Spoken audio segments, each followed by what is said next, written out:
So hello and welcome to the first in the series of the BSAVA Science webinars, taking a closer look at some of the papers published in the Journal of Small Animal Practice. I'm Luisa Dormer, Scientific Editor at the BSAVA, and today I'm joined by Nick Jeffery and Fergus Allerton to discuss their paper, Prescription Rebellion, Reduction of Antibiotic Usage by Small Animal Veterinarians, which was published in the March 2020 issue of the journal. Nick Jeffery is a professor at Texas A&M University in the USA and is currently Editor-in-Chief of the Journal of Small Animal Practice. Fergus Allerton is a European veterinary specialist in small animal internal medicine based at Willows Veterinary Centre and Referral Service in the UK. Fergus is currently the chairman of the Small Animal Medicine Society, SAMSOC, and has been involved in the Protect Me initiative to encourage rational antibiotic use in small animal patients. He has also edited the most recent edition of the BSAVA formulary. Welcome to you both, and thank you for taking the time to talk through your paper today. Thank you. Hello, thank you. As a starting point, Fergus, I was wondering whether you'd be able to talk us through your paper, please. Well, the paper covers a lot of the big issues really associated with antibiotic use in small animal practice. I think this is a problem that's been really brought into light again with the current COVID crisis. The reason we're doing this remotely is because of serious infectious disease. And the WHO, the World Health Organization, and the CDC in America are already warning that there could be another looming health crisis, and that will be due to antimicrobial resistance. So this is a problem that's potentially going to be very serious for human and animal health. And the article was designed just to highlight some of the issues associated with small animal antibiotic use. So hopefully it raises some of the questions and answers some of those questions as to how we should approach rational antibiotic use in small animal practice. Great, thank you very much.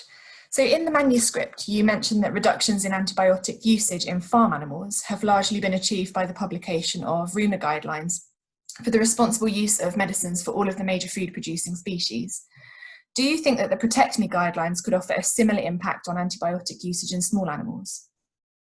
That would be amazing if we could achieve anything along those lines. And really, one of the reasons I think that RUMA has been so successful is because they've had engagement, buy-in really, from all the relevant stakeholders. So farmers see the value of it, and there are assurance schemes that encourage them to avoid antibiotic use where possible.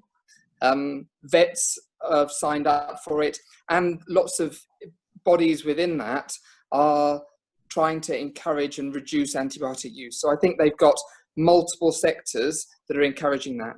I think it's harder in small animal practice, and it's more similar in some ways to doctors and the way they use antibiotics in general practice.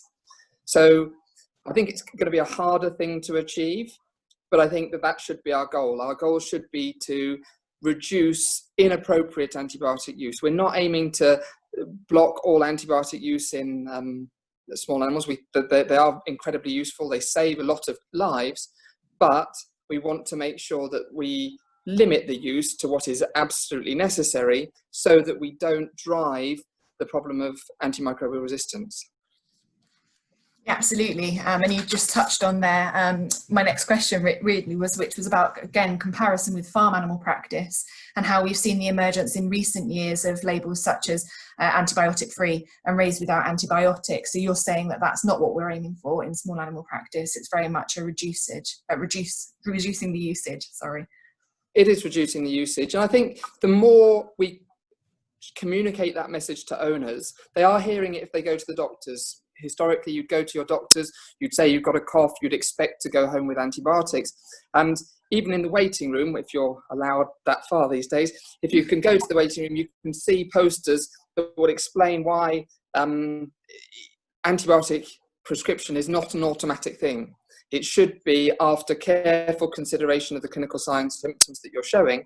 And we should share that message with our clients as well and say that we are evaluating each case as to whether we feel that antibiotics are required and making that decision on an individual basis so that we're not unnecessarily prescribing antibiotics. Because for the individual, the risk may be relatively low, but if we use them like Smarties, we are going to find that they are going to be ineffective in managing those conditions, and potentially we will end up being in a situation where we can't go for routine surgeries because they will incur increased risk of severe post-operative surgical site infections, and we can't use things like chemotherapy, which can render us neutropenic, or render our patients neutropenic, in such a way that they can no longer fight off simple infections.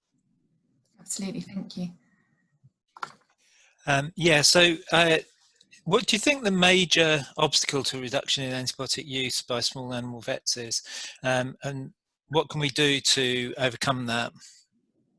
I think you've probably got some ideas on this as well, and I think that for me, we're all worried about the health of our patients, and we want to make sure that we give them every opportunity to recover from whatever has brought them to see us in the first place. And whenever we have a bacterial infection among our differential list, it does seem like a straightforward thing to offer an antibiotic as part of that treatment plan. So I think that trying to recognize that it isn't a safety blanket, we shouldn't be using them whenever we think bacteria might be involved. We should really restrict ourselves to using it when we feel confident that bacteria are involved and that they wouldn't resolve spontaneously. Lots of dogs, for example, with kennel cough may have Bordetella, may have a bacterial component to that problem, but that will spontaneously resolve in the majority of cases. So we would advocate delaying antibiotic therapy till those clinical signs have been present for at least 10 days, so that we can allow time for spontaneous recovery. We don't need to rely on antibiotics. I think that there's often a defensive element to our prescribing habits. We feel that it's safer to give them rather than to withhold them. But I'd be interested in your views as well on that subject. Yeah, I was thinking that I'd quite like to follow up and just sort of say that it seems to me that a lot of antibiotic use, you know, particularly where I work, but I think it's probably true in first opinion practice too, that it's sort of just in case use, you know, that this animal might have an infection, you know, and you can usually construct a clinical scenario where almost any presentation might have a bacterial infection. And so therefore people think, I'd better give it antibiotics just in case. And I think breaking that is quite difficult. Breaking that thought pattern is quite difficult. I think it's very difficult. And one of the things that I find is that it's harder sometimes for you to make that decision for your own case. So you're emotionally engaged in it, and you feel that you may be depriving them of a necessary therapy. When I get advice phone calls and vets are saying that they're using antibiotics for certain indications, I often find it a lot easier to recommend that actually that's not a solid basis to use those antibiotics. Because it's not my case. So I think what I would encourage is for vets to discuss that with colleagues. If you think an antibiotic is necessary, why not have a conversation? Would you use antibiotics in this case? Because often you'll find that they might say, well, actually, is it really necessary? We might be causing adverse effects with those antibiotics, and we're certainly potentially contributing to the development of further resistance. So to try and limit that just-in-case mentality, I think discussing it with colleagues and saying, well, how necessary is that prescription is an important step. And I think once you start engaging in that process, hopefully more often you'll make the decision, well, actually, I don't think antibiotics are required and I haven't got a strong enough reason to put them in place. Once you start not using them, once you start seeing your acute diarrheas actually managing very well without their metronidazole, you realize that probably you don't need to use them just in case. Yeah, I would agree with you. I think that often you can take that viewpoint, but yeah, I think it's a sort of risk-benefit thing that sometimes you sort of think, so what's the risk of prescribing it against the risk of not prescribing it? And that balance is the tricky thing, I think, for vets to appreciate, because the risk is often seems to be removed from the here and now, and I think that makes that decision difficult. We've discussed this before, actually, in the paper. Yeah, and when we made the parallel with climate change, none of us are going to lead to the global temperature going up by 2 degrees on our own, but equally we're not going to be able to prevent that without every individual engaging in making small changes that collectively will have a big impact. So we do need everybody to subscribe to this idea of reduced antibiotic or limited antibiotic use for it to be effective. Yeah. Okay. I'll move on. You mentioned that the emergence of multi-drug resistant bacteria within companion animals and their transfer to humans has been recorded. Are there any data to indicate the magnitude of this problem? Not to my knowledge. I think there are quite a few isolated reports of it happening. So we believe it can occur, and cases of owners being coming down with multi-drug resistance that they believe may have come from a pet in the household have been documented. But how frequently that occurs, and also in which direction, because I think we may be a reservoir for some multi-drug resistance, especially in our noses, that then get on our patients rather than the other way around.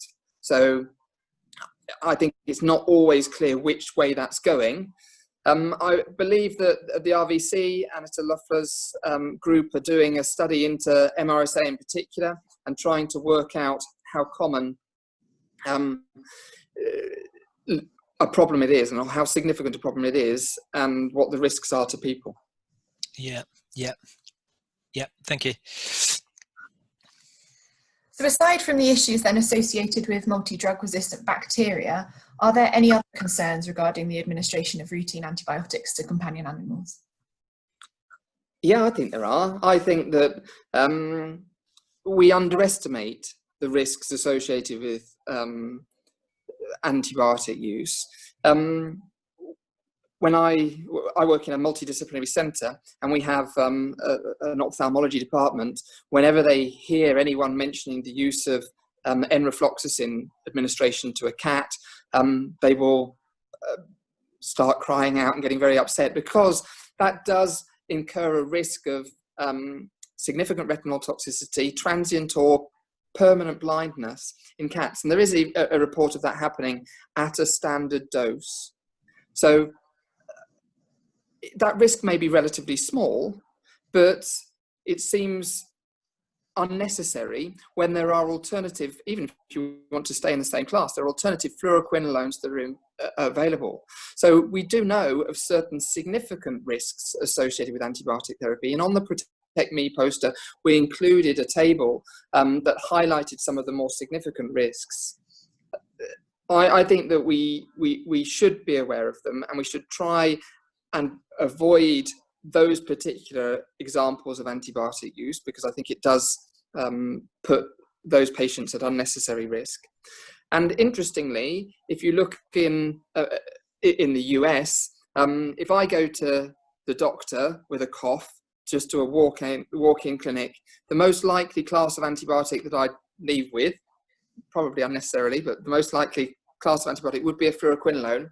But if I took one of my daughters with me and she was offered antibiotics, the least likely class of antibiotic would be fluoroquinolone. And so why is that? We're dealing with the same presentation in terms of clinical signs and likely the same bugs. And if we are believing they're bugs, then, or bacteria, why are we using different classes of antibiotic? And if you ask the doctors why they're doing that, it would be lovely to hear that they're saying, well, your daughters, we don't want to encourage multi-drug resistance in your daughter, and we're doing this from a stewardship perspective. Actually, they won't answer that. They'll probably say, well, we're worried about your daughter's cartilage development. And so based on a recognized adverse effect, actually from studies in beagles, I think, and sometimes in chickens that date back to 70s and 80s, they are making a decision to avoid a particular class of antibiotic in a developing person. I cite that example because I think if we have a greater awareness of the risks associated with each antibiotic, we may be more cautious using them. I think that there are lots of vets who get nervous about using trimethoprim or potentiated sulfonamides because of the risk of dry eye, for example.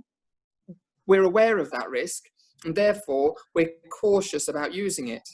And I think that if we change the mentality, and if we remind ourselves that actually antibiotics aren't automatically a benign intervention, then we have to go through that thought process, and the just in case argument becomes, well, I could use it, but I'm worried about the risks of these adverse effects. So until I've got a better reason to do it, until I can see bacteria and I've isolated them or cultured them, or I'm confident that this presentation is of bacterial origin, you'll maybe hold off. So I think we need to emphasize the potential adverse effect profile of medications so that we back away from the using them when maybe they are not as necessary as that. And I think it's not just those specific examples. All antibiotics will disrupt your microbiome or have a potential to disrupt the microbiome. Commonly, we see metronidazole used almost as an antidiarrheal. So you've got short courses of, or short durations of diarrhea, and people are using metronidazole to try and address that. Well, I'd be worried that actually it could have as much negative impact on the microbiome as positive. And I think that you're actually going to disturb that and aggravate the dysbiosis much more than you will treat any bacteria that could be contributing to those clinical signs. Yeah, and I think it's an opportunity to highlight another excellent article that was published in JSAP roughly around the same time, maybe a month later, that came out from, well, quite a few different groups contributed to that, advocating very strongly that antibiotics are used with extreme restraint in managing cases of diarrhea. And that's an open source article, and I would encourage everyone to have a look at that and read that one. It's really good. Absolutely. Yeah, I actually, if I can just go off piste again, I'm afraid. We have some preliminary data here that we haven't completely analysed that you may want to comment on, that's suggesting that use of prophylactic antibiotics for surgery. We were looking at our infection rate here through cases that are going through our clinic, and I think there's some evidence that we're seeing more adverse effects from antibiotic use for prophylactic purposes for surgery than we are in getting benefit from preventing infection, because the infection rate is low through our clinic, especially for certain categories, and that actually the animals have more of a chance of getting an adverse effect from the antibiotic than they do of getting an infection after surgery. I don't know if you want to comment on that at all. I think that's crucial information, and we want that in the public domain, because that is one of the key points, isn't it? That if you're using antibiotics because you're worried about surgical site infections, but actually you're taking a lot of good steps to do that, surgical asepsis, the way that we're managing these surgeries, the risk is extremely low, and probably antibiotic use can reduce rates of surgical site infection from very low, so 4% say, down to 2%. That's sort of the common levels that we are cited in some of the human studies. But reactions or adverse reactions are probably way more common than that 2% benefit you're getting. So I think that that's the sort of study we really want in the literature to highlight the negative side of prophylactic antibiotic use. I'm involved in a European group called Inovat, and one of our main aims is to review surgical prophylaxis. So I'm chairing that group with Scott Weiss from Canada, and we're going to try and come up with some recommendations as to the optimal antibiotic use for surgical prophylaxis.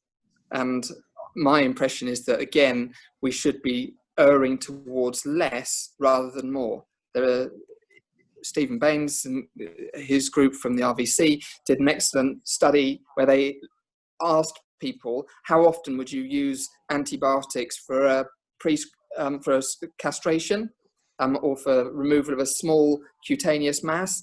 And 1/3, 1/4 of respondents were saying they would routinely use antibiotics for what are clean surgical procedures. We should be getting that type of procedure down to 0 antibiotic use. So I think if you've got that data, it would be absolutely brilliant, and I'd love to see that sort of thing in the veterinary literature.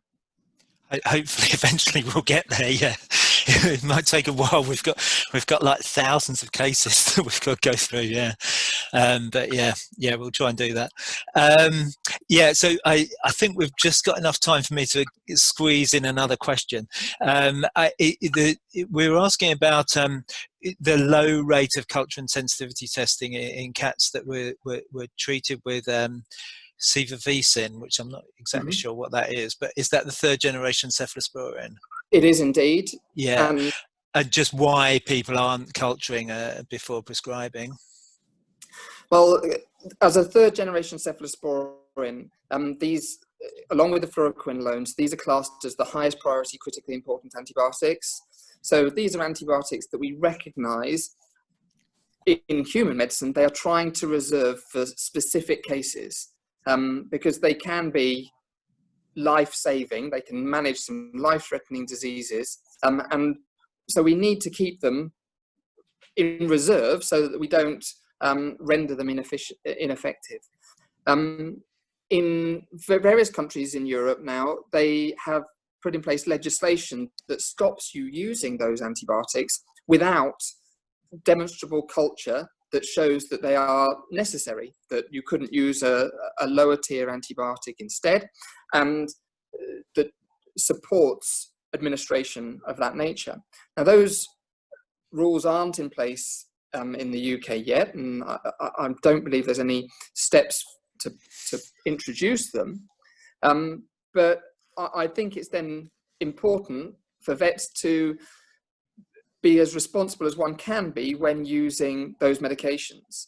I fear that the argument for cefavecin use is that it's the long-acting injectable antibiotic, and cats can be fractious, they can be very difficult to tablet, and we worry about owner adherence to any antibiotic therapy that we put in place. So you see a cat with a cat bite, you're fairly confident that there's going to be bacterial involvement. So do you need to culture it on that basis? Probably not. And your decision to reach for cefavecin is probably not based on antibiotic efficacy, but on convenience of that medication and the formulation in which it can be administered. And that's a difficult argument to counter, and I hope that some of the pharmaceutical companies, I know they're working on more palatable and more administrable medications so that we can support owners to use medications that would be as appropriate, well, ideally more appropriate to use in those circumstances.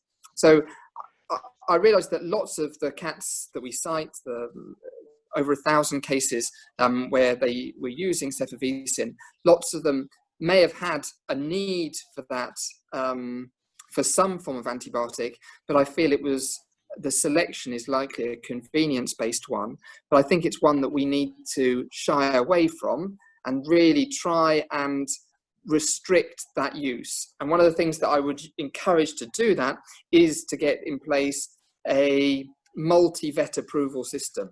So it may be that you say, well, put the convenient, lock it away in somewhere in the practice, and you can only use it if you've had a discussion with another colleague. And that might be a senior vet. Actually, you might find it better to be a new grad because they often have the best approach to antibiotic use. So you might say they're the antibiotic chief in the practice and the guardian of that particular antibiotic. And it's only if they agree can you use it, either empirically or preferably once you have a culture that supports its use.